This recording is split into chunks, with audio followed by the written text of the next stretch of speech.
आज मैं पढ़ाने जा रहा हूँ फजान्स rule. Okay, it's very simple.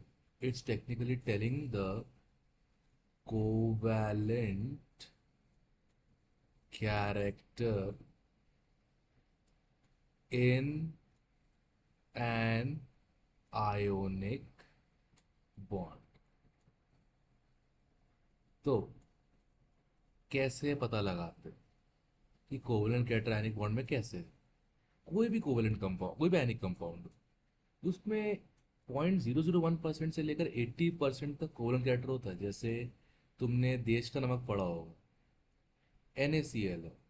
ये 0.01% कोवैलेंट है। ऐसे ही एक AgCN है, ये 80% कोवैलेंट है। Ag+Na+Cl-Cn। अब ये होता कैसे समझाता हूँ। फर्ज करो एक कैटायन, कैटायन पे चार्ज क्या होता है? पॉजिटिव। और ऑब्वियसली कैटायन जो होता है वो छोटा सा प्यारा सा होता है, राइट? क्योंकि उसने इलेक्ट्रॉन खोए होते हैं। और एनायन जो होता है उसने इलेक्ट्रॉन का पूरा बसेरा बनाया हो। इलेक्ट्रॉन का पूरा बसेरा होता है, और बीच में कहीं होता है छोटा सा कैटायन। अब कैटायन जो है, जो उसका न्यूक्लियस है, कैटायन बोली, सॉरी मैंने उसको न्यूक्लियस है। कैटायन और न्यूक्लियस आपस में करते हैं रिपल्शन, और कैटायन और इलेक्ट्रॉन्स आपस में करते हैं अट्रैक्शन। तो अब तुम एक ही चीज को रिपेल भी कर रहे हो, अट्रैक्ट भी कर रहे हो। ये कुछ ऐसा हो जाएगा, जो इलेक्ट्रॉन्स हैं वो ऐसे बल्ज होंगे, और वो इलेक्ट्रॉन्स इस तरफ आने लगेंगे। बट न्यूक्लियस अपना ग्राउंड खड़ा रहेगा, वो इस तरफ रहेगा, उसके पास छोटे मोटे इलेक्ट्रॉन्स होंगे इसके आसपास। अब इस चीज को जो है, ये एंटीवायरस, हाँ, इस चीज को जो है हम कहते हैं पोलराइजेशन। इलेक्ट्रॉन्स इस तरफ आ गए तो यहाँ पार्शियल नेगेटिव चार्ज आ जाएगा, और यहाँ पार्शियल पॉजिटिव। तो ये है एनायन का पोलराइजेशन बाय द कैटायन। तो अभी जैसे जैसे ये ऐसे डिफॉर्म होता जाएगा, कभी ना कभी थोड़ा सा ये यहाँ पे ओवरलैप कर सकता है। और ओवरलैप होने का मतलब क्या होता है? कोवेलेंट कैरेक्टर का आना। तो अब क्या फैक्टर्स कोवेलेंट कैरेक्टर 0.01% से 80% ले आता है?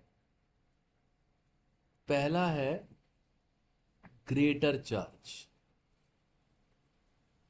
Greater charge on cation and anion. जितना ज्यादा कैटायन एनायन पे चार्ज होगा उतना पोलराइजेशन ज्यादा होगा।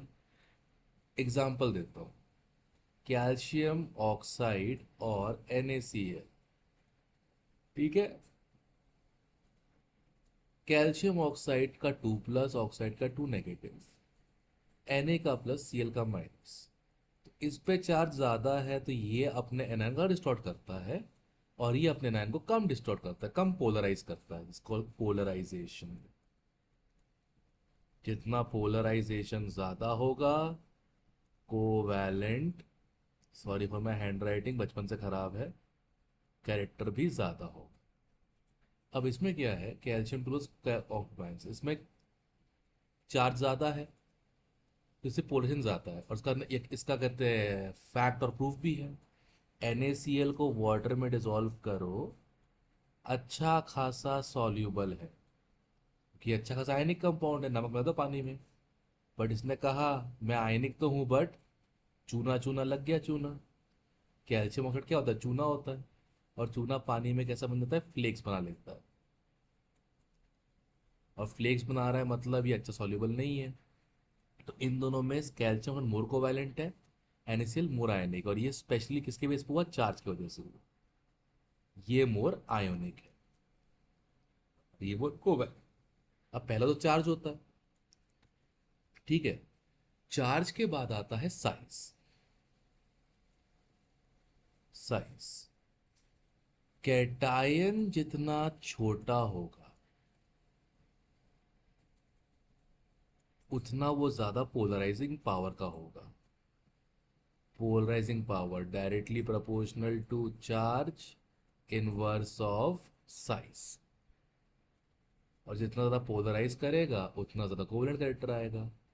और अब खुद सोचो, एक बड़ा एनायन एक छोटा एनायन है, ज़्यादा डिस्टॉर्ट करना किसको ईजी होगा? साइज बड़ा होगा, बड़ी चीज़ को डिस्टॉर्ट करना आसान होता है। तो कैटायन अगर स्मॉलर है तो एनायन क्या होना चाहिए?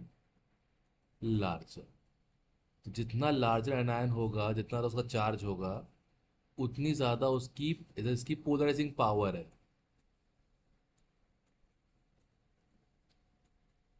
इसकी होगी पोलराइजेबिलिटी। और जितना ये ज़्यादा होगा, इन दोनों के वजह से कोवेलेंट कैरेक्टर ज़्यादा होगा। तो हम लोग बेसिकली कर सकते हैं कोवेलेंट कैरेक्टर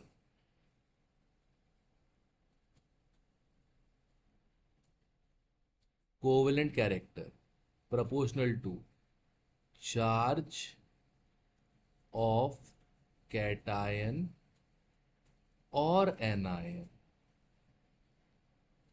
ठीक है, और anion into size of anion upon size of cation।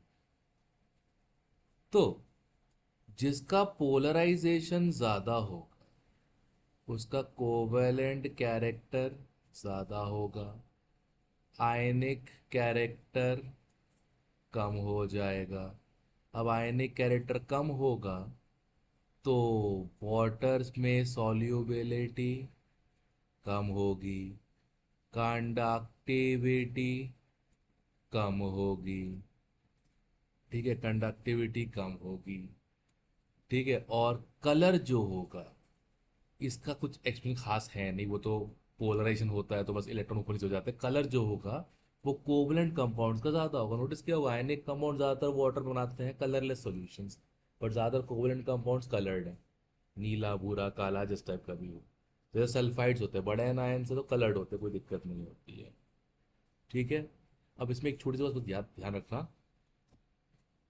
एक होता है पिक, अरे सुअर नहीं रे, स्यूडो इनर्ट गैस कन्फिग्रेशन। कुछ एग्जाम्पल दिया था ऊपर मैंने, NaCl और AgCl का। 11th में आयनिक पढ़ा होगा तो NaCl का पीपीटी नहीं किया, पर AgCl खूब पीपीटी किया है। क्यों? NaCl में जो Na प्लस है उसका कन्फिग्रेशन जो है वो है नियॉन जैसा, इसे बोलते हैं इनर्ट गैस कन्फिग्रेशन। पर Ag प्लस जो है एटॉमिक नंबर 47, इसमें आ जाता है 4s2 4p6 4d10। अब ये 4s2 4p6 इनर्ट गैस है, अगर D10 भी आ जाए तो उसे बोलते हैं पिग, स्यूडोनेट गैस कन्फिग्रेशन। और जिनके पास ये होता है ये मोस्ट कोवैलेंट होते हैं due to high polarisation power. That's it.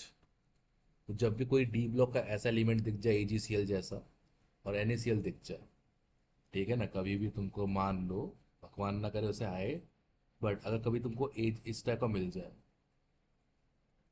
ठीक है,